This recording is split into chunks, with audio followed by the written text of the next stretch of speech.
अस्सलाम वालेकुम। आज मैं आपके लिए लाई हूँ वेज बर्गर की इतनी मज़ेदार रेसिपी कि आप इसको रोज़ बना सकते हैं और बच्चों के लंच बॉक्स में दे सकते हैं, शाम की चाय में ले सकते हैं, आप इसे रमज़ान में बनाएं। इतने मज़ेदार और इतने आसान है कि आप इसे घर पे आसानी से बना सकते हैं। तो रेसिपी आपने पूरी देखनी है और अगर आप मेरे चैनल पर नए हैं तो काइंडली सब्सक्राइब ज़रूर करना और वीडियो पसंद आए तो लाइक करना। इसी तरह की मज़ेदार रेसिपी मैं आपके साथ शेयर करती रहूँगी। तो चलिए शुरू करते हैं। यहाँ पे देख सकते हैं आप मेरे पास मिक्स सब्जियां हैं जिसमें गाजर है और मटर है। इनको मैंने उबाल लिया था और फलियां भी हैं। यहाँ पे मैं 1 कप डाल रही हूँ और थोड़ा सा नमक डाल के इनको उबाला था मैंने।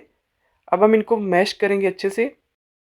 आप इनको ब्लेंडर जग में भी कर सकते हैं लेकिन इसमें पानी नहीं डालना, बिल्कुल खुश्क इस तरह इनको ब्लेंड करना है कि इनका बिल्कुल बारीक पेस्ट बन जाएगा। ये देखें, इस तरह बिल्कुल बारीक पेस्ट होना चाहिए इनका। अब हम इसमें उबले हुए आलू इस तरह ग्रेट करके इसमें डालेंगे और यहाँ पे 3 अदद आलू मैं इसमें डाल रही हूँ उबले हुए।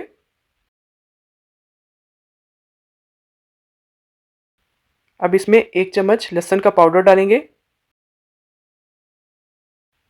हाफ चम्मच हल्दी डालनी है और धनिया पाउडर डालना है 1 चम्मच, ज़ीरा पाउडर डालना है 1 चम्मच, गरम मसाला पाउडर डालना है 1 चम्मच, सुरख मिर्च डालनी है 1 चम्मच और पपरिका डालना है 1 चम्मच। सुरख मिर्च आप अपने हिसाब से भी कर सकते हैं, ज़्यादा कम। और थोड़ा सी इसमें काली मिर्च डालेंगे। 1 चम्मच इसमें तिक्का मसाला डालेंगे, बहुत अच्छा जायका आएगा, ज़रूर डालिएगा। नमक डालेंगे, नमक इसमें कम रखना है क्योंकि उबालते हुए भी इसमें डाला था। और इसमें 1/3 कप कॉर्नफ्लावर डालेंगे और 1/3 कप इसमें हम चावल का आटा डालेंगे। इससे ये क्रिस्पी बन जाएंगे और हमें किसी में डीप करने की ज़रूरत ही नहीं पड़ेगी। इस तरह हम इसको आटे की तरह अच्छे से मिक्स करके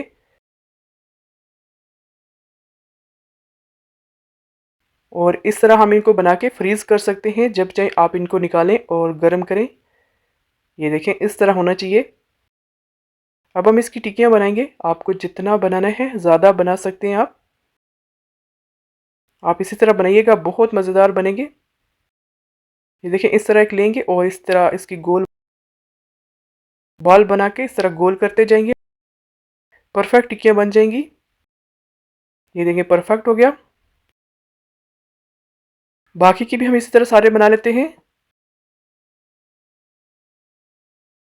आप इस तरह बना के फ्रीज़ करें और रमज़ान में आप इस तरह बनाएं। ये देखिए, आप इसको इस तरह बर्गर के ऊपर रख के चेक भी कर सकते हैं। इसको ज़्यादा बड़ा नहीं करना है, बस दरमियाना होना चाहिए।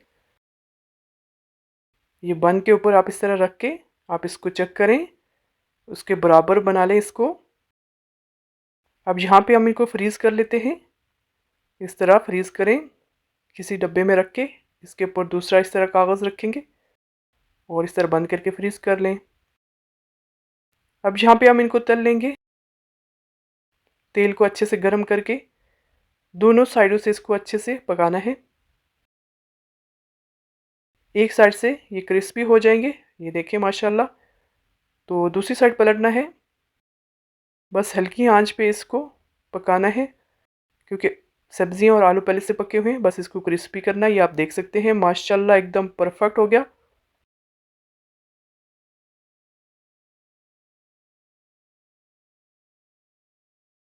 इसके ऊपर मस्टर्ड पेस्ट डालेंगे, मायोनीज भी लगाएं, केचप भी लगाएं, बहुत ज़बरदस्त जायका आता है। और दूसरी साइड पे हम केचप लगा देते हैं। ये देखिए माशाल्लाह क्रिस्पी। और इस तरह सलाद का पत्ता रखेंगे, इसके ऊपर टमाटर, खीरा और थोड़ी सी गोभी काट के इसके ऊपर रखेंगे। ये प्याज रखेंगे इसके ऊपर।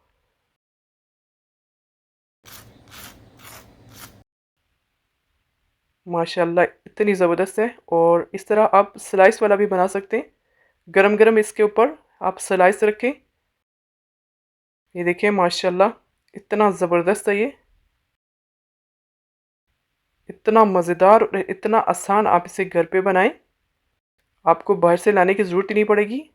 ये देखिए माशाल्लाह, बच्चे भी खुश हो जाएंगे और आपको भी पसंद आएगी इंशाल्लाह। रेसिपी पसंद आए तो चैनल को सब्सक्राइब ज़रूर करना, लाइक करना।